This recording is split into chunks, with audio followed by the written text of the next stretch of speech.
Hi friends, അപ്പോൾ ഇന്ന് ഞാൻ ഉണ്ടാക്കാൻ പോകുന്നത് പൊറോട്ടയാണ്. 1/2 കിലോ മാവാണ് ഞാൻ എടുത്തിട്ടുള്ളത്, മൈദമാവ്. അതിൻ്റെ പകുതി വെച്ചിട്ടാണ് ഇപ്പം ഞാൻ ചെയ്യുന്നത്. കാരണം 250 ഗ്രാം മൈദ എടുത്തിട്ടാണ് ഞാൻ ഉണ്ടാക്കാൻ പോകുന്നത് കേട്ടോ. 1/2 കിലോക്ക് നമുക്ക് 8 പൊറോട്ട കിട്ടും. 1 കിലോ മൈദ വെച്ചിട്ടാണെങ്കിൽ 16 പൊറോട്ട ഉണ്ടാക്കാൻ പറ്റും. അപ്പോൾ ഞാനൊരു 4 പൊറോട്ടൻ്റെ ഒരു റെസിപ്പിയാണ് കാണിക്കുന്നത്. ഇത് തുടക്കക്കാർക്ക് ഉണ്ടാക്കി നോക്കാൻ വേണ്ടിയിട്ടാണ് ഞാൻ ഇങ്ങനെ ഒരു ചെറിയ ക്വാണ്ടിറ്റിയിലുള്ള ഒരു റെസിപ്പി കാണിക്കാൻ പോകുന്നത്.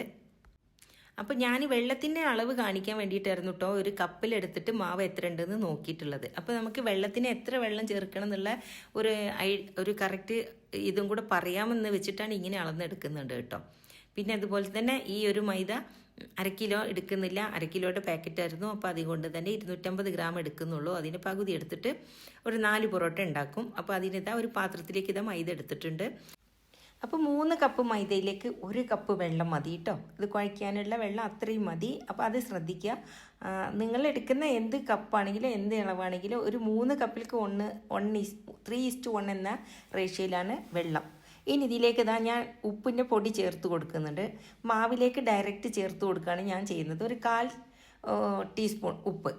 ഓക്കെ, 4 പൊറോട്ടയാണ് ഉണ്ടാക്കുന്നത്. അപ്പോൾ അതിന് പിന്നെ കല്ലുപ്പാണെങ്കിൽ നമ്മൾ ഈ കുഴയ്ക്കാൻ ഉപയോഗിക്കുന്ന വെള്ളമല്ലേ, എടുക്കുന്ന വെള്ളത്തിലേക്ക് കല്ലുപ്പ് ഇട്ടിട്ട് ഒന്ന് അലിയിച്ചിട്ട് ആ വെള്ളം ചേർത്തിട്ടും കുഴച്ചെടുക്കാം. ഞാനിപ്പോൾ പൊടിയുപ്പായതുകൊണ്ട് ഡയറക്റ്റ് പൊടിയിലേക്ക് തന്നെയാണ് ഞാൻ ഉപ്പ് ചേർത്ത് കൊടുത്തത്. ഇനിതാ ഒരു എത്ര വെള്ളം വേണമെന്ന് നോക്കാൻ വേണ്ടിയിട്ട് ഞാൻ കപ്പിൽ നമ്മൾ അളന്നെടുത്ത കപ്പിലേക്ക് വെള്ളം ഒഴിച്ച് ആദ്യം 1 കപ്പ് വെള്ളം ഒഴിച്ച് നോക്കി. പക്ഷെ അത്ര വെള്ളം എനിക്ക് കുഴയ്ക്കാൻ വേണ്ടി വന്നിട്ടില്ല കേട്ടോ. അങ്ങനെ കുറേശ്ശെ വെള്ളം ഒഴിച്ചിട്ട് നമുക്ക് ഈ മൈദ ഒന്ന് കുഴച്ചെടുക്കാം. ഒന്നിച്ചങ്ങോട്ട് ഒഴിക്കരുത്. ഞാൻ ഒഴിക്കുന്ന രീതി കണ്ടോ, ഇങ്ങനെ കുറച്ചായിട്ട് നനച്ച് കൊടുക്കുക. എന്നാൽ അത് പെട്ടെന്ന് കുഴച്ചെടുക്കണം കേട്ടോ. കുറേ ടൈം എടുത്തിട്ട് സ്ലോ അല്ല ചെയ്യേണ്ടത്. വേഗം എല്ലായിടത്തേക്കും വെള്ളം അങ്ങനെ നനച്ച് കൊടുത്ത് എല്ലാ ഭാഗത്തേക്കും നനവെത്തുന്ന രീതിയിൽ ഇങ്ങനെ കുഴച്ചെടുക്കുക. ഇങ്ങനെ കുഴച്ചാലാണ് പൊറോട്ട നന്നാവുക കേട്ടോ.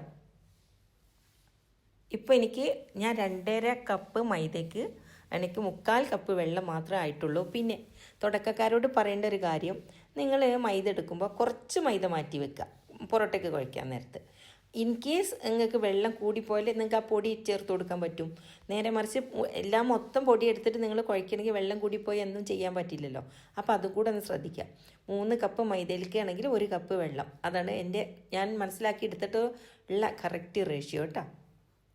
അപ്പോൾ ഇതുപോലെ ഇങ്ങനെ കുറച്ച് ഒഴിച്ച് നമുക്കിതൊന്ന് കുഴച്ചെടുക്കാം. ഇനി അതുപോലെ നല്ല ഫാസ്റ്റിലൊന്ന് സ്പീഡാക്കിയിട്ട് കുഴച്ചെടുക്കണം കേട്ടോ. ഈ കുഴയ്ക്കുന്നതാണ് നമ്മുടെ പൊറോട്ടൻ്റെ മെയിൻ ഇമ്പോർട്ടൻ്റ് ആയിട്ടുള്ളത്. കുറച്ചൊരു ബുദ്ധിമുട്ടുള്ളൊരു ഭാഗവും എല്ലാവർക്കും കുറച്ച് പ്രയാസം തോന്നുന്ന ഒരു ഭാഗം. അപ്പോൾ ആദ്യം അറിയാത്തവരിങ്ങനെ കുറച്ച് ക്വാണ്ടിറ്റി എടുത്തിട്ട് ചെയ്ത് നോക്കുക കേട്ടോ.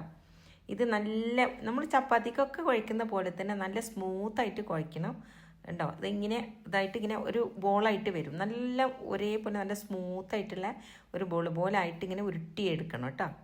നല്ല എയർ ടൈറ്റ് ആയിട്ടുള്ള ഒരു പാത്രത്തിൽ കവർ ചെയ്ത് വെക്കുക. കണ്ടോ, ഇപ്പോൾ തൊട്ട് നോക്കുമ്പോൾ ഉണ്ടോ ഇത് നല്ല സോഫ്റ്റ് ആയിട്ടുണ്ട്. ഇതാണ് അതിൻ്റെ പാകം. ഇത് കവർ ചെയ്ത് വെക്കുക. അല്ലാന്നുണ്ടെങ്കിൽ ഇപ്പം നമ്മൾ കുഴച്ച പാത്രത്തിൽ തന്നെ ഒരു നല്ല വൃത്തിയുള്ളൊരു തുണി എടുത്തിട്ട് അതുകൊണ്ട് മൂടിയും വെക്കാം. അല്ലാതെ തുറന്ന് ഒരിക്കലും വെക്കരുത് കേട്ടോ ഈ മാവ്. അങ്ങനെ വെച്ച് കഴിഞ്ഞാൽ പൊറോട്ട ആകെ ഉണങ്ങി ഡ്രൈ ആവും. നിങ്ങൾക്ക് ഒട്ടും വിചാരിച്ച പോലെ സോഫ്റ്റായിട്ട് കിട്ടില്ല. അപ്പോൾ ഈ മാവ് ഞാൻ ഒരു 15 മിനിറ്റ് മാറ്റി വെച്ചിട്ടുണ്ടായിരുന്നു. മാവ് റെഡിയാണ്. ഇനി നമുക്ക് അത് പൊറോട്ട ഉണ്ടാക്കാൻ തുടങ്ങാം. അപ്പോൾ ആദ്യം ഈ മാവ് ഇങ്ങനെ വെളിയിലേക്ക് എടുത്തിട്ട് ഇങ്ങനെ കൈകൊണ്ട് ഇങ്ങനെ ഉരുണ്ട ബോൾസ് ആക്കി എടുക്കണം കേട്ടോ. ചുമ്മാ അങ്ങനെ പിച്ചിടുന്നക്കാട്ടി നല്ലത് ഇങ്ങനെ എടുക്കുമ്പോൾ നല്ല സ്മൂത്തായിട്ടുള്ള ബോൾസ് ആക്കി എടുക്കുമ്പോൾ കാണാനും ഭംഗിയാണ്. കുറച്ചും കൂടെ അത് ഡ്രൈ ആവാതിരിക്കാനൊക്കെ കുറച്ചും കൂടെ നല്ലത് അങ്ങനെ. അപ്പോൾ 4 പൊറോട്ടയ്ക്കുള്ള ബോൾസ് നമ്മൾ അതായത് മാവ് ഇവിടെ റെഡിയാക്കിയിട്ടുണ്ട് കേട്ടോ. ഇനി ഇതിൻ്റെ മുകളിൽ ഞാൻ ഒലിവ് ഓയിലാണ് ഒഴിച്ചു കൊടുക്കുന്നത്. നിങ്ങൾക്ക് സൺഫ്ലവർ ഓയിലോ കോൺ ഓയിലോ ഒക്കെ യൂസ് ചെയ്യാം കേട്ടോ. അതാണ് നല്ലത്. പാം ഓയിലൊക്കെ ആകുമ്പോഴാണ് പൊറോട്ട കുറച്ചും കൂടെ സോഫ്റ്റായി കിട്ടുന്നത്. ചേർത്ത് കൊടുക്കുന്നത്. ഇപ്പോൾ ഇതുപോലെ എന്നിട്ട് ഒന്ന് പരത്തിയെടുക്കാം. ഓരോ ബോൾസ് എടുത്തിട്ട് ഇങ്ങനെ പരത്തിയിട്ട് ഇതിന് മുകളിൽ ഞാൻ കുറച്ചും കൂടെ ഓയിൽ ഒഴിച്ചു കൊടുക്കുന്നുണ്ട്. ഓയിലൊന്ന് തടവി കൊടുക്കും. നമുക്ക് ഈ സമയത്ത് തന്നെ വേണമെന്നുണ്ടെങ്കിൽ നമുക്ക് വീശിയെടുക്കാം.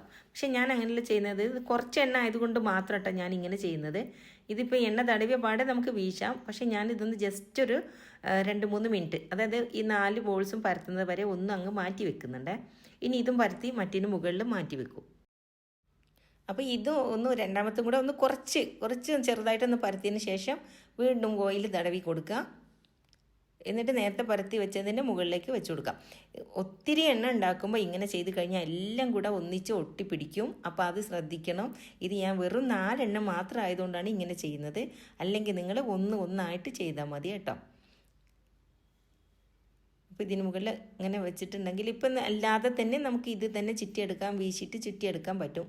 അപ്പോൾ ഈ ലാസ്റ്റിലുള്ള ഉരുള ഞാൻ എങ്ങനെയാണ് ചെയ്യുന്നതെന്ന് വെച്ചാൽ ഡയറക്റ്റ് ഞാൻ പിന്നെ കുഴച്ച് കുറേ സമയം അതിന് മുകളിൽ അല്ലെങ്കിൽ മാറ്റിയൊന്നും വെക്കുന്നില്ല. ഇതുപോലെ അതിന് മുകളിൽ എണ്ണ തടവി കൊടുത്തു. ഇനി ഓരോ വശം ഇങ്ങനെ പിടിക്കുക. ഒരു കൈ മുകളിലും ഒരു കൈ താഴെയിട്ട് ഇങ്ങനെ വീശിയെടുക്കുക കേട്ടോ. അതുപോലെ ഒരു കൈ മുകൾ ഭാഗത്ത് വെക്കുക, ഒരു കൈ താഴെയിൽ വെച്ചിട്ട് ഇങ്ങനെ ഒന്നങ്ങ് മുകളിൽ വീശിയെടുക്കുക. ഇനിയിപ്പോൾ വീശാൻ അറിയാത്തവരുണ്ടെങ്കിൽ വേറൊരു മെത്തേഡ് ഉണ്ട്, അതും കൂടി ഞാൻ പറഞ്ഞുതരാം. ചുമ്മാ ഇതിങ്ങനെ മാവ് സൈഡിൽ നിന്ന് ഇങ്ങനെ മെല്ലെ കൈകൊണ്ട് വലിച്ചിട്ടുണ്ടെങ്കിൽ വീശേണ്ട ആവശ്യമില്ല. അങ്ങനെ നമുക്ക് എയറിൽ ഇങ്ങനെ വലിച്ച് കുടഞ്ഞ് വീശേണ്ട കാര്യമൊന്നുമില്ല. ഇങ്ങനെയും ചെയ്യാം. ഇങ്ങനെ ചെയ്താലും സൂപ്പറായിട്ട് പൊറോട്ട കിട്ടും. ഇപ്പോൾ വീശാനും ഒന്ന് ഒത്തിരി 4 ഭാഗത്തേക്ക് എണ്ണ ആവുന്ന ഇഷ്ടമില്ലെങ്കിൽ എന്നിട്ട് ഒരു സൈഡിൽ നിന്ന് ഇതുപോലെ പിടിച്ച് ഇങ്ങനെ റോൾ ചെയ്തെടുക്കുക. ഒരു എൻഡിൽ നിന്ന് ഇങ്ങനെ തിരിച്ച് കറക്കിയെടുക്കുക കേട്ടോ. ഈ തുണികളൊക്കെ തിരക്കുന്ന പോലെ അതൊക്കെ എല്ലാവർക്കും അറിയുന്ന കാര്യമില്ലേ, പ്രത്യേകിച്ച് പറയേണ്ടതൊന്നുമില്ലല്ലോ. അപ്പോൾ നമ്മുടെ ഫസ്റ്റിൽ പൊറോട്ടയുടെ ബോൾ റെഡി ആയിട്ടുണ്ട്. ഇനി ബാക്കിയുള്ളതൊക്കെ ഇതുപോലെ അങ്ങ് എടുക്കാം. അപ്പോൾ ഞാൻ രണ്ടാമത്തും കൂടെ ഒന്ന് കാണിച്ചു തരാം കേട്ടോ. കണ്ടോ, കൈ കൊണ്ട് എങ്ങനെയാണ് ഉണ്ടാക്കുന്നതെന്ന് പറയാം. അത് വീശുന്നില്ലല്ലോ, ഞാൻ എയറിൽ വലിച്ചില്ല, കൈ കൊണ്ടാണ് ഉണ്ടാക്കുന്നത്. അപ്പം നമുക്ക് വലിച്ച് ഇങ്ങനെ വീശി അടിക്കേണ്ട കാര്യമൊന്നുമില്ല. ഇതുപോലെ സൈഡിൽ നിന്ന് ഇങ്ങനെ വലിച്ചു കൊടുക്കുമ്പോഴേ അത് നല്ല സ്മൂത്തായിട്ട് വരും. എന്നിട്ട് അതിന് മുകളിൽ ഇതുപോലെ ഒന്ന് എണ്ണ തടവി കൊടുക്കുക. എന്നിട്ടൊരു സൈഡിൽ നിന്ന് ഇങ്ങനെ പിടിച്ചാൽ മതി. ഇത് പൊട്ടിപ്പോവരുത്. മാവ് നന്നായിട്ടില്ലെങ്കിൽ ഇത് മുറിഞ്ഞു പോകും. മാവ് നന്നായാലാണ് ഇങ്ങനെ എലാസ്റ്റിക് പോലെ ഇതിങ്ങനെ വലിഞ്ഞ് വരണം. അപ്പോഴാണ് നമ്മൾ കുഴച്ച് ഇത് കറക്റ്റായി നല്ല പരുവായി എന്ന് മനസ്സിലാവുക. കണ്ടോ? അപ്പോൾ ഇതുപോലെ അപ്പോൾ എല്ലാം പരത്തിയെടുത്തിട്ട് നമുക്കൊന്ന് ചുട്ടെടുക്കാം കേട്ടോ. അപ്പോൾ അടുത്ത പൊറോട്ട ഞാൻ വീണ്ടും ഒന്ന് വീശി കാണിക്കുന്നുണ്ട്. 2 രീതിയിലും ഞാൻ കാണിച്ചിട്ടുണ്ട്. അപ്പോൾ അറിയാത്ത ഇതുവരെ ഏതാണെന്ന് നിങ്ങൾക്ക് ഈസി ആ മെത്തേഡ് ഫോളോ ചെയ്യുക കേട്ടോ. കണ്ടോ, ഇത് വീശിയിട്ടാണ് വീണ്ടും ചെയ്യുന്നത്. അപ്പോൾ ഇതുപോലെ വീശി അടിച്ചാലും ഇല്ലെങ്കിലും പൊറോട്ട നല്ല സോഫ്റ്റ് ആയിരിക്കും. ഞാൻ 2 രീതിയിൽ നിങ്ങൾക്ക് കാണിച്ച് തന്നിട്ടുണ്ട്. പിന്നെ വീശി അടിക്കണമെന്നൊരു നിർബന്ധമില്ല. മാവ് കുഴയ്ക്കുന്നത് മാത്രം നിങ്ങളൊന്ന് ശ്രദ്ധിച്ചാൽ മതി. അപ്പോൾ ഇവിടെ എല്ലാം ഇപ്പം 4 എണ്ണത്തിൻ്റെ മാവ് ഞാൻ ചിറ്റി എടുത്തിട്ടുണ്ട്. ഇനി നമുക്കിതൊന്ന് ചുടുന്നതും കൂടെ കാണിച്ചു തരാം കേട്ടോ. ചുടുമ്പോഴും കുറച്ച് കാര്യങ്ങൾ ശ്രദ്ധിക്കാനുണ്ട്. ഇല്ലാന്നുണ്ടെങ്കിൽ അത് അത്ര സോഫ്റ്റായി കിട്ടില്ല. അപ്പോൾ ഇതുപോലെ നമ്മൾ പൊറോട്ടയുടെ ചിറ്റി വെച്ച മാവ് എടുത്തിട്ട് ഇതുപോലെ ഒന്ന് പരത്തിയെടുക്കാം. ഒന്ന് ചെറുതായിട്ട് നമുക്ക് എത്ര സൈസ് വേണ്ട അതിനനുസരിച്ച് ഒന്ന് പരത്തിയെടുക്കാം കേട്ടോ. എന്നിട്ട് നല്ല ചൂടായ തവയിൽ വേണം ഇത് ചെയ്യാൻ. നല്ല ചൂടിൽ വേണം പൊറോട്ട ഉണ്ടാക്കാൻ. ചൂട് കുറഞ്ഞു പോയാൽ പൊറോട്ട ഒട്ടും സോഫ്റ്റ് ഉണ്ടാവില്ല. അപ്പോൾ നല്ല ചൂടായ തവയിലേക്ക് നമ്മൾ ആദ്യത്തെ വശം ഇട്ട് കൊടുത്തിട്ട് ഒരു വശം ചെറുതായിട്ടൊന്ന് കളറ് ചേഞ്ച് ആകുമ്പോഴാണ് നമ്മൾ തിരിച്ചിട്ട് കൊടുക്കേണ്ടത്. അപ്പോൾ ഇത് ചെറുതായിട്ട് കളറ് മാറി വന്നിട്ടുണ്ട്. ഈ സമയത്ത് നമുക്ക് ഇതിന് മുകളിൽ കുറച്ച് ഓയിൽ ഒഴിച്ചു കൊടുക്കാം. എന്നിട്ട് തിരിച്ചിടാം. ഇനി ഈ ഭാഗം കുറച്ച് കൂടുതൽ സമയം വെക്കണം കേട്ടോ. തിരിച്ചിട്ട് കഴിയുമ്പോൾ ഫസ്റ്റ് ഇത് നമ്മൾ വേഗം മറിച്ചിടണം. രണ്ടാമത്തെ ഭാഗം കുറച്ച് സമയം ഒന്ന് വെയിറ്റ് ചെയ്യുക. അപ്പോൾ ഇതിന് മുകളിൽ ഇങ്ങനെ കുറച്ച് ബബിൾസ് പോലെ ഇങ്ങനെ വരും. ബബിൾസ് എന്ന് പറയുമ്പോൾ എന്താ വെച്ചാൽ കുറച്ച് പൊങ്ങി വരും. അപ്പോഴാണ് നമ്മളിത് ഈ ഭാഗം തിരിച്ചു കൊടുക്കേണ്ടത്. അങ്ങനെ 2 തവണ മാത്രമേ ഇത് മറിച്ചിടാൻ പാടുള്ളൂ. എപ്പോഴും തിരിച്ചു മറിച്ചു വിട്ടാൽ പൊറോട്ടൻ്റെ സോഫ്റ്റ്നെസ് പോകും. കണ്ട, ഇപ്പം നമ്മൾ തിരിച്ചിട്ട് കൊടുത്തുട്ടോ. ഇപ്പോൾ പൊറോട്ട റെഡി ആയിട്ടുണ്ട് കേട്ടോ. ഇത് പാനിൽ നിന്ന് എടുക്കലും തട്ടലും കൂടെ ഒരുമിച്ചാവണം. എടുത്തു ചൂടോടെ തന്നെ ഇങ്ങനെ അടിച്ചെടുക്കണം. കണ്ട, അതാണ് ചൂടോടെ അടിച്ചെടുത്ത സോഫ്റ്റ് പൊറോട്ട. അപ്പോൾ ആദ്യത്തെ പൊറോട്ട ഇവിടെ റെഡി ആയിട്ടുണ്ട്. അപ്പോൾ നമ്മൾ അടുത്ത ഒന്നുകൂടി ഉണ്ടാക്കി കാണിച്ചു തരാം. ഈ പൊറോട്ട നല്ല സോഫ്റ്റാണ് കേട്ടോ. നല്ല ലെയറൊക്കെ വന്നിട്ടുണ്ട്. ചൂടോടെ കഴിക്കാനാണെങ്കിൽ അടിപൊളി ടേസ്റ്റാണ് കേട്ടോ. അപ്പോൾ എല്ലാവരും ഉണ്ടാക്കി നോക്കിയിട്ട് എന്നെ ഫീഡ്ബാക്ക് അറിയിക്കണം. നന്നായിട്ടുണ്ടെങ്കിലും ഇല്ലെങ്കിലും എന്നോട് അറിയിക്കണം. അപ്പോൾ രണ്ടാമത്തും കൂടെ അതുപോലെ ഒന്ന് അടിച്ചെടുക്കാം. പൊറോട്ടയുടെ വീഡിയോ വീണ്ടും ഉണ്ടാക്കാൻ വേണ്ടിയിട്ട് റിക്വസ്റ്റ് ഉള്ളത് കൊണ്ടാണ്. 1-2 പേര് വീണ്ടും റിക്വസ്റ്റ് ചെയ്തു. അതുപോലെ തന്നെ ഇതിൻ്റെ കൂടെ കഴിക്കുന്ന മുട്ടക്കറിയും പൊറോട്ടയും കൂടെയാണ് ചെയ്യാൻ പറഞ്ഞിട്ടുണ്ടായിരുന്നത്. മുട്ടക്കറി ഞാൻ ഓൾറെഡി ഉണ്ടാക്കിയിട്ടുണ്ട്. അത് ഞാൻ ഇതിൻ്റെ തൊട്ടടുത്ത വീഡിയോയിൽ അപ്ലോഡ് ചെയ്യാം.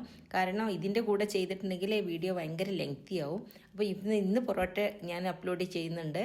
അപ്പോൾ മുട്ടക്കറി അടുത്ത ദിവസം തന്നെ അതും കൂടെ ഞാൻ അപ്ലോഡ് ചെയ്യാം. അപ്പോൾ ഇന്നത്തെ ഈ റെസിപ്പി ഇഷ്ടമാണെങ്കിൽ ലൈക്ക് ചെയ്യുക, കമൻറ്റ് ചെയ്യുക, സബ്സ്ക്രൈബ് ചെയ്ത് സപ്പോർട്ട് ചെയ്യുക. അപ്പോൾ ഇനിയും പുതിയ റെസിപ്പിയുമായി അടുത്തൊരു വീഡിയോയിൽ കാണും വരെ താങ്ക്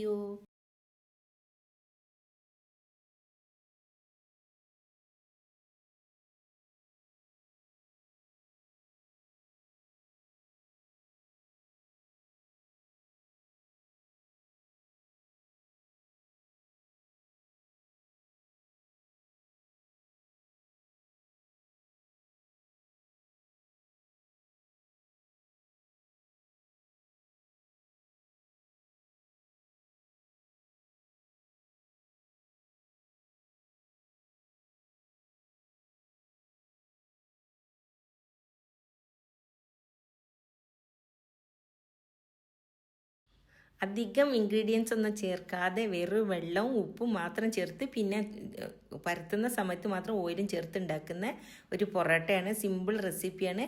അപ്പോൾ എല്ലാവരും ഉണ്ടാക്കി നോക്കി എന്നെ ഫീഡ്ബാക്ക് അറിയിക്കുക. അപ്പോൾ ഇനിയും പുതിയ റെസിപ്പിയുമായി അടുത്തൊരു വീഡിയോയിൽ കാണും വരെ thank you. Take care. By.